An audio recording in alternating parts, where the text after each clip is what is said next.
the most important thing you can, what we're trying to do is we're trying to find a business with a wide and long-lasting moat around it, protecting a terrific economic castle with an honest lord in charge of the castle. And in essence, that's what business is all about. Well, that's about as plain as it can get. According to Warren Buffett, economic moats, or durable competitive advantages, are the most important thing in investing. You've probably heard of economic moats before, but if you haven't, you're in the right spot, because in this video, we're going to do a deep dive into economic moats and how to evaluate them. We'll take a look at the various types of qualitative moats that exist, and then go into how to quantitatively determine or confirm if a moat exists. And I'm making this video partially out of selfish reasons. A stock that I've been really interested in for a while has gone completely on sale. That's Lululemon. But one of my biggest reservations on opening a position in that company is that I'm worried that the company doesn't have a moat. The theory is there's a lot of low-cost competitors that are able to sell just as good of clothing at a way discounted price. So as we go through the theory of moats, I'll also be applying this theory to my research in Lululemon. If you're new here, I started a public portfolio with $100,000 of my own money, and I'm showing you real time how I'm investing it. As I mentioned in my last video, I'm looking pretty closely at Lululemon, and I finished the first 2 steps of analysis, which is to understand the business and check for financial health. And now my next step is to determine if a moat exists. This is our 3rd step in the 5-step investing framework we're developing, but the whole time we're researching, we're thinking about moats. Because without a moat, the company is undifferentiated and will not be able to predictably grow for decades into the future. So what exactly is a moat? The idea of a moat is really simple. If an industry looks as if it might be really easy to get into, there probably isn't a moat. Here's a super easy example of a business that has no moat. I live in coastal North Carolina, where a lot of pecans are grown. All that I would have to do to get into the pecan business is to go plant a pecan tree in my backyard, climb it, and harvest a couple pecans, and take it to the collection station. That's it. There are very few barriers to entry for me to get into the pecan business. And pecans are commodities, which means one pecan farm is pretty much indistinguishable from another pecan farm. And that's the biggest point. If you own a commodity business, you have exactly no protection from competitors. Now, instead, if we took a play out of Warren Buffett's playbook and owned the railroad that connected the agriculture collection station to other parts of the country, then that railroad does have a competitive advantage. This railroad has 2 moats. They have what's called a switching moat and a barrier to entry moat. The switching moat is that if another pecan farm wants to switch to another railroad, that would involve them either moving their farm, which would be expensive and a pain, or someone else building another railroad next to ours, which wouldn't make sense because that's really expensive, and they couldn't capture 100% of that market due to our competing railroad. We'll cover all of the other types of moats later in this video. This railroad company has a really nice, durable competitive advantage.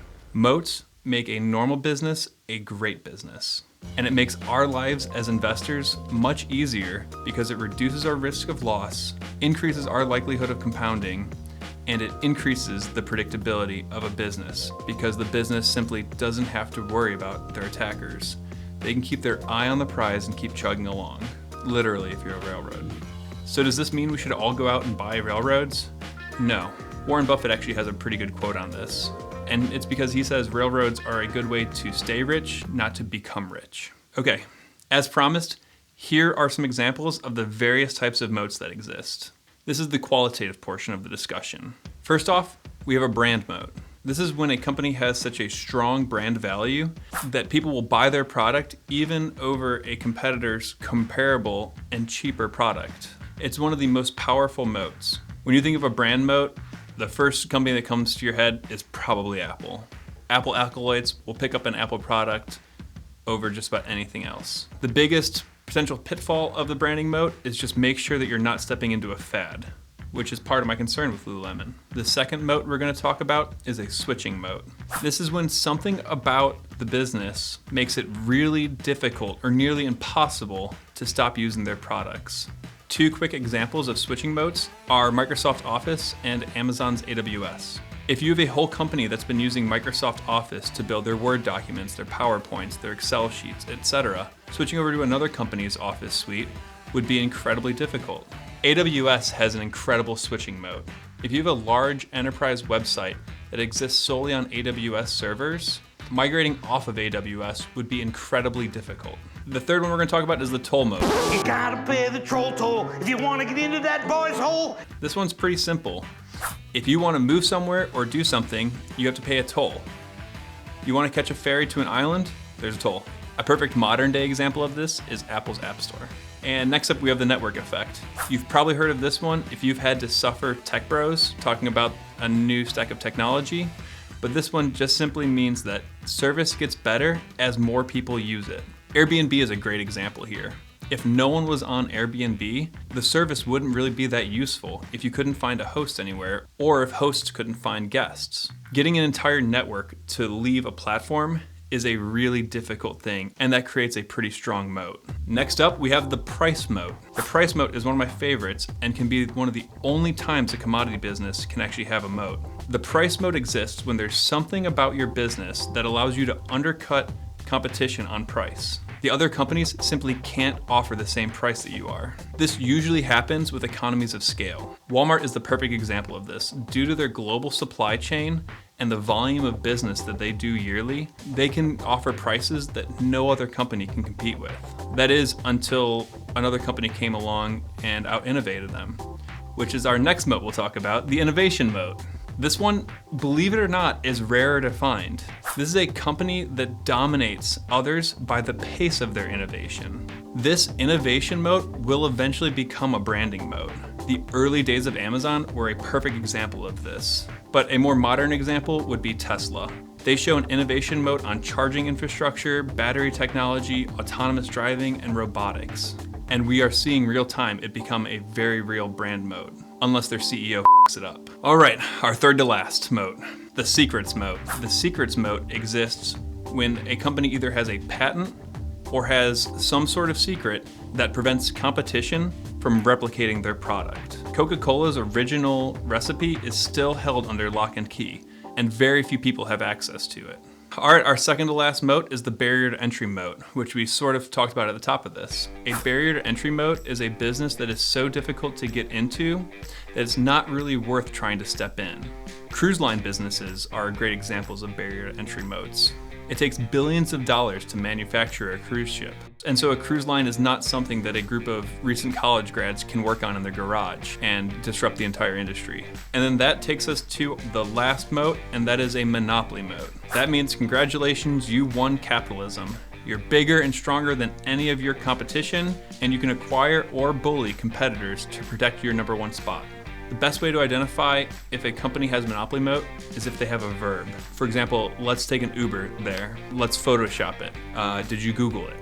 Those are all examples of verbs and companies that have or had a monopoly moat. Okay, so that was a lot. Now the next question is, what do you do with that information?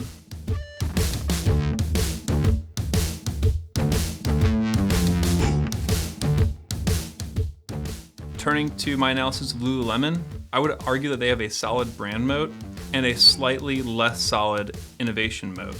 This innovation moat is mostly centered around the fabrics and styles that they develop that we haven't seen before. But just ascribing one of these types of moats to a company doesn't necessarily prove that it does have a moat. But there is a way to prove if there's a moat or not. And that's what we're going to get into now. How to quantitatively identify if a moat exists. This is taken from a book called Rule Number 1 Investing by Phil Town. It's a fantastic book, I highly recommend it. But basically, to assess for a moat, we want to see revenue, earnings per share, equity, and free cash flow growing at least 10% per year compounded over a 10-year period, a 5-year period, and a 1-year period. If these metrics are all growing at greater than 10% for those periods of time, then it proves out that that company is not being bothered by competitors, and it increases the predictability of that business growing into the future. I'm not going to deep dive into what each one of the line items means. If you're curious, let me know in the comments section, and the next time we do this, I'll be sure to include it. But I went ahead and did the legwork and pulled the last 10-year data of each one of those line items to start calculating what those growth rates were. So again, remember, we're looking for a 10% growth in each one of these areas. So this is for Lululemon. They've grown at a compounded rate of 18% for the past 10 years, 19% for the past 5 years, and 18% for the last year. And then if we look into their diluted EPS growth rates, 22%, 19%, and an amazing 82%. If we look at equity growth rates, we're seeing 14% over a 10-year period, 16%, 16% over a 5-year period, and then 34% over a 1-year period. And then one of my favorite metrics. If we look at how free cash flow has grown, 23% for the past 10 years, 33% for the past 5 years, and an amazing 400% this past year. With free cash flow growing at that rate and all of the other metrics growing at a greater than 10% rate, that is a very strong indication that Lululemon does have a moat, despite what analysts are saying. The obvious next question is, then why did the stock get punished? And it's because on their most recent earning calls, leadership forecasted that growth may be slowing down. But as it stands right now, the company absolutely has a moat, and we're actually seeing that moat widen and not shrink as the years go on. This company has durability, and it seems to have a competitive advantage. I am a big fan of their moat. I am worried about low-cost competitors moving in, so I do need to do competitive research. But you may be wondering, what is the next step in this analysis? Am I going to actually open up this position in Lululemon? And the Buffett quote we played at the beginning of this video actually gave away what the next step is. A business with a wide and long-lasting moat around it, protecting a terrific economic castle with an honest lord in charge of the castle. We want to make sure that the people actually steering the company are honest and good at what they do. In the next video, we'll be going over how to analyze the management of a company. And of course, I'll be looking at Lululemon because I'm actually thinking about putting my own money into this company right now. So if you like this content, please like and subscribe. We are on a mission to build a community of empowered Buffett-style investors to tangibly reduce the wealth gap. Thanks for watching. We'll see you next time.